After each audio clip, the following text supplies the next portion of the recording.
الحمدللہ رب العالمین والصلاة والسلام علی اشرف الانبیاء والمرسلین وعلی آلہ الطیبین الطاہرین۔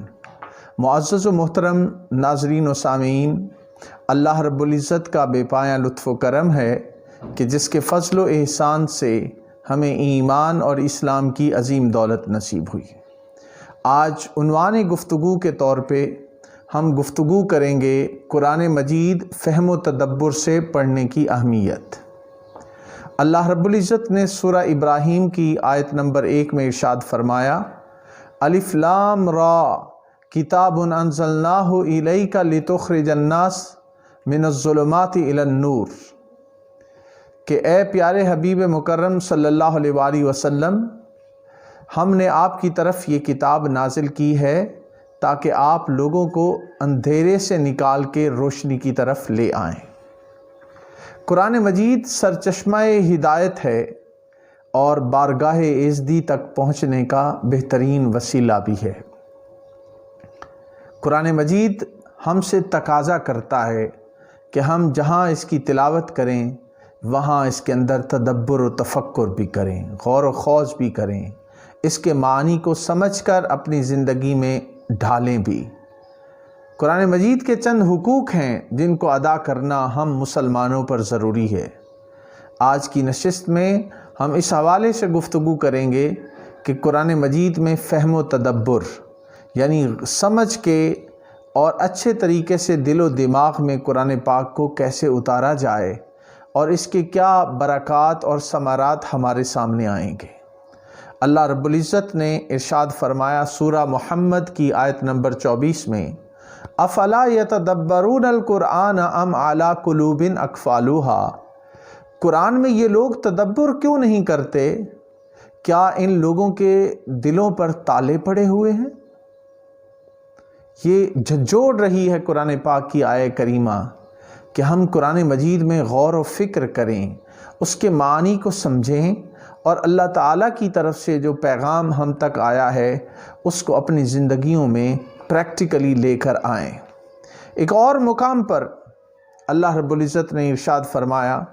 لو انزلنا ھذا القرآن علی جبل لرأیتہ خاشعا متصدعا من خشیۃ اللہ، سورہ الحشر کی آیت نمبر 21 ہے۔ فرمایا اگر ہم اس قرآن کو کسی پہاڑ پر نازل کر دیتے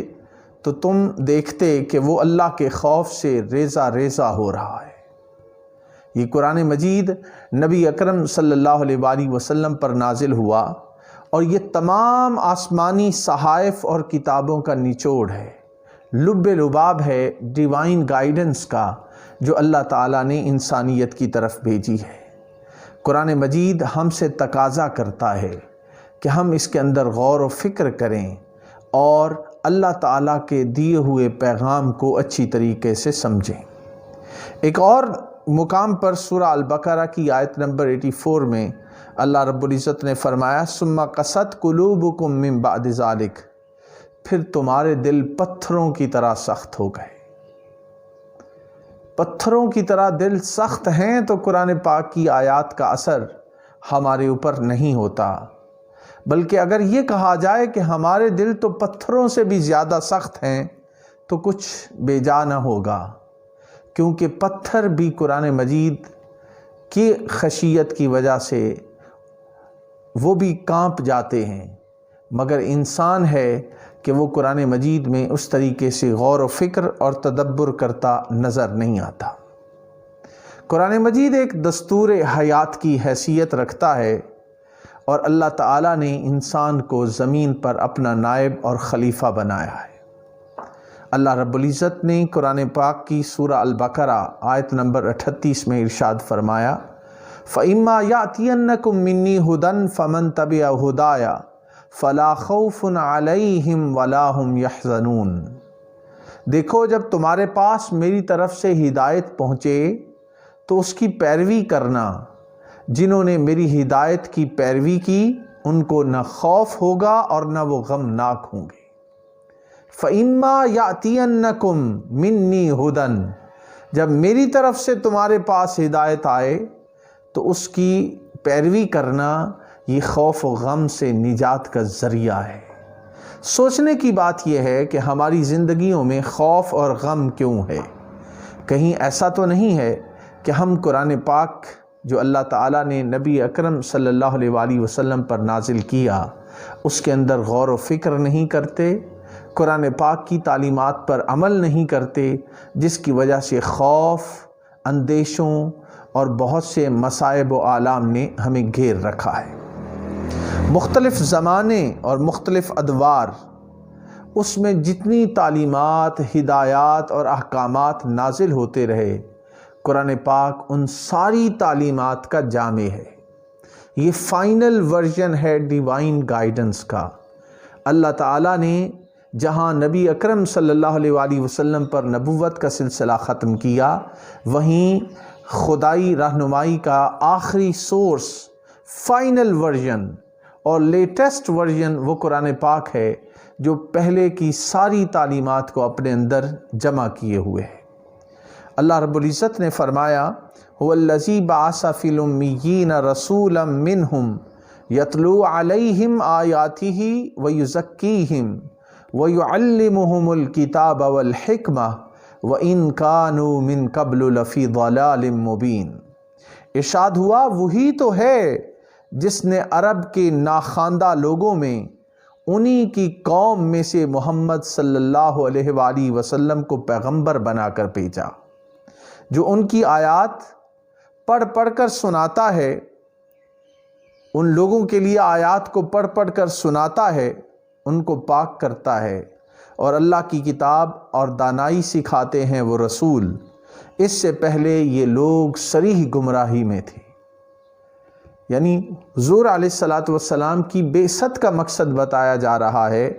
کہ آپ تشریف لائے اور آیات کی تلاوت فرمائی، ان کا تزکیہ کیا، ان کو کتاب حکمت کی تعلیم دی، اور اس کی وجہ سے وہ گمراہی سے نکل سکتے تھے۔ یہ اللہ تعالیٰ کا بہت بڑا احسان ہے کہ اس نے نبی اکرم صلی اللہ علیہ وآلہ وسلم کے ذریعے سے قرآن پاک کو ہم پر نازل کیا ہے۔ اب اگر اس آیہ کریمہ میں جو کہ سورہ الجمعہ کی آیت نمبر 2 ہے غور فرمائیں تو اس میں 4 کاموں کی وضاحت ہمیں ملتی ہے۔ پہلا فرمایا کہ تلاوت آیات، نبی پاک علیہ السلام نے قرآن پاک کی اتنے مؤثر انداز میں تلاوت فرمائی کہ عرب کا منہ بند ہو گیا، بڑے بڑے شاعروں کی حیثیت ماند پڑ گئی، اور جاہلیت کے ایسے ایسے شاعر جن کا شعر سن کر لوگ سجدے میں گر پڑتے تھے، ان سے جب پوچھا گیا کہ آپ نے شعر کہنا کیوں بند کر دیے، تو وہ شخص کہنے لگا افبعد القرآن، کیا قرآن پاک کے نازل ہونے کے بعد بھی کوئی شعر کہنے کی گنجائش بچتی ہے؟ اس سے قرآن پاک کی عظمت کا ہمیں اندازہ ہوتا ہے۔ اب یہ جو تلاوت قرآن پاک ہے، اس کے اوپر تدبر اور تذکر، اپنے لیے نصیحت اور اپنی اصلاح کی کوشش کرنا ہمارے اوپر لازم ہے۔ دوسرا جو نبی اکرم صلی اللہ علیہ وآلہ وسلم کا وصف یہاں پہ بیان کیا وہ ہے تزکیہ، صفائے قلب و باطن، تزکیہ قلوب اور تطہیر نفوس۔ یہ وہ کام تھا جو نبی اکرم صلی اللہ علیہ وآلہ وسلم نے بڑے آسن انداز میں انجام دیا، صحابہ کرام کی تربیت کی۔ یہی وجہ تھی کہ وہ راتوں کو اٹھ کر اللہ کے حضور آدھی آدھی رات تک، اور بعد اوقات 1/3 رات تک، اور بعد اوقات ساری رات اللہ تعالیٰ کا کلام اللہ کے حضور کھڑے ہو کر پیش کرتے، اپنی نمازیں بھی پڑھتے، اور اس طرح قرآن مجید سے اپنے قلوب و اذہان کو بھی منور کرتے۔ حضور علیہ السلام کا خود معمول تھا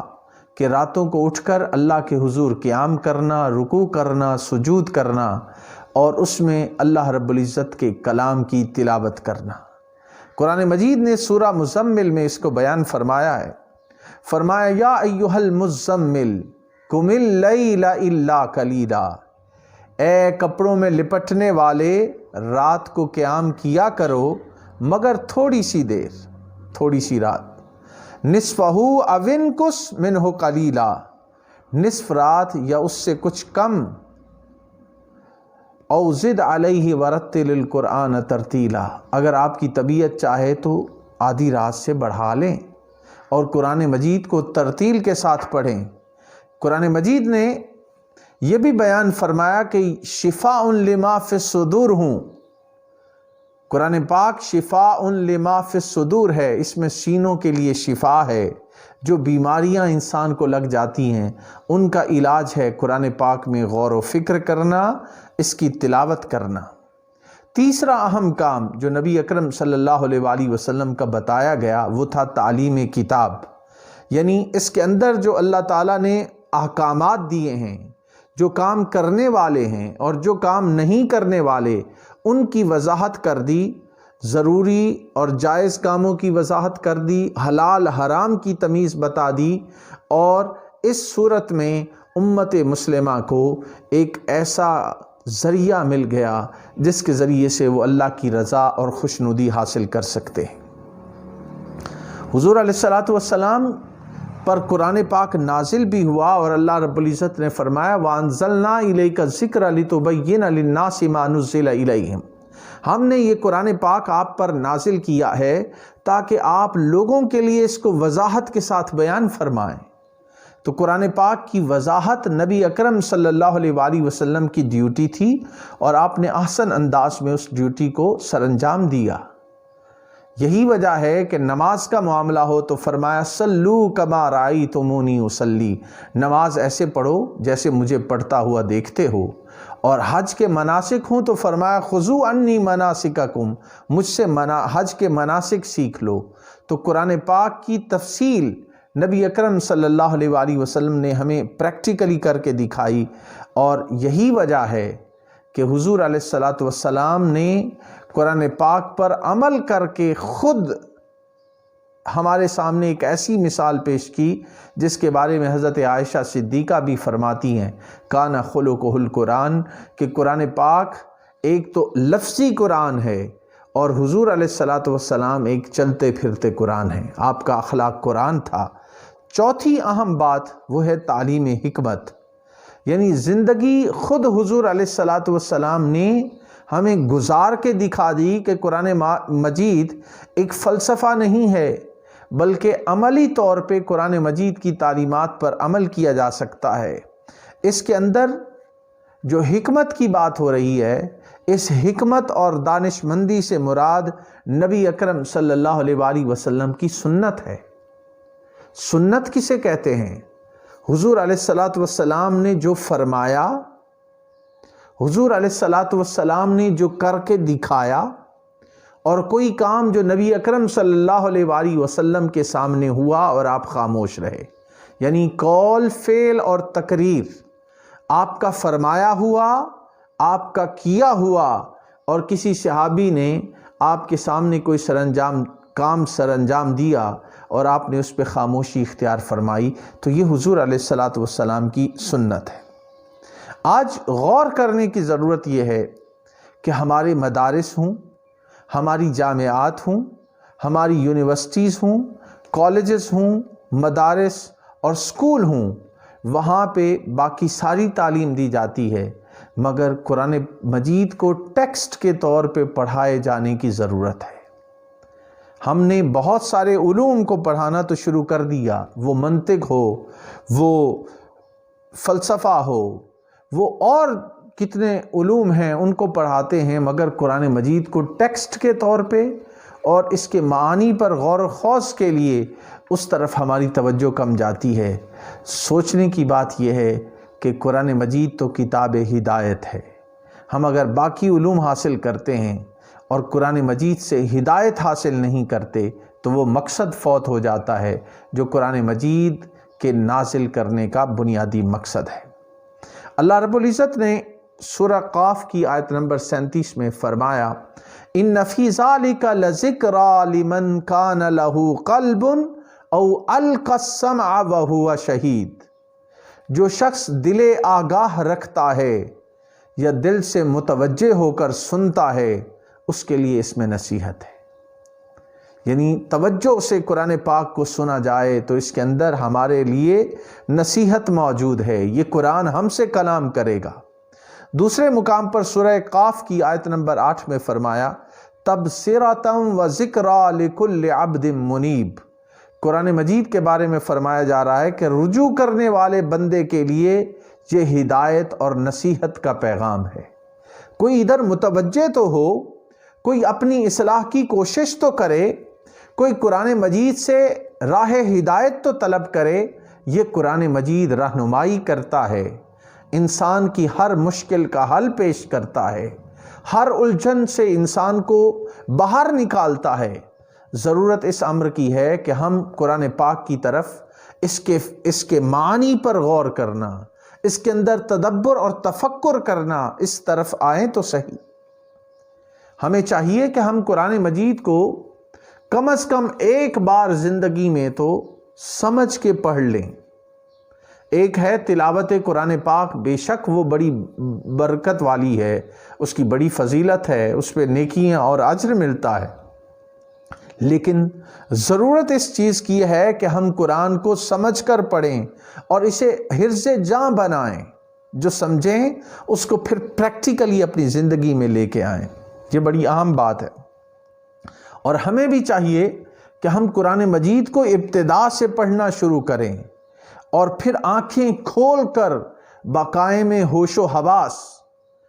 حواس رکھتے ہوئے اس کی آیات پر ہمیں غور و خوض کرنا چاہیے۔ اس کے غور و خوض کرنے سے قرآن پاک کی آیات خود بتائیں گی کہ ہماری مشکلات کا علاج کیا ہے، ہماری بیماریوں کا علاج کیا ہے، ہم کیسے اپنی مشکلات سے باہر آ سکتے ہیں۔ انشاءاللہ قرآن پاک ہماری اس حوالے سے رہنمائی فرمائے گا۔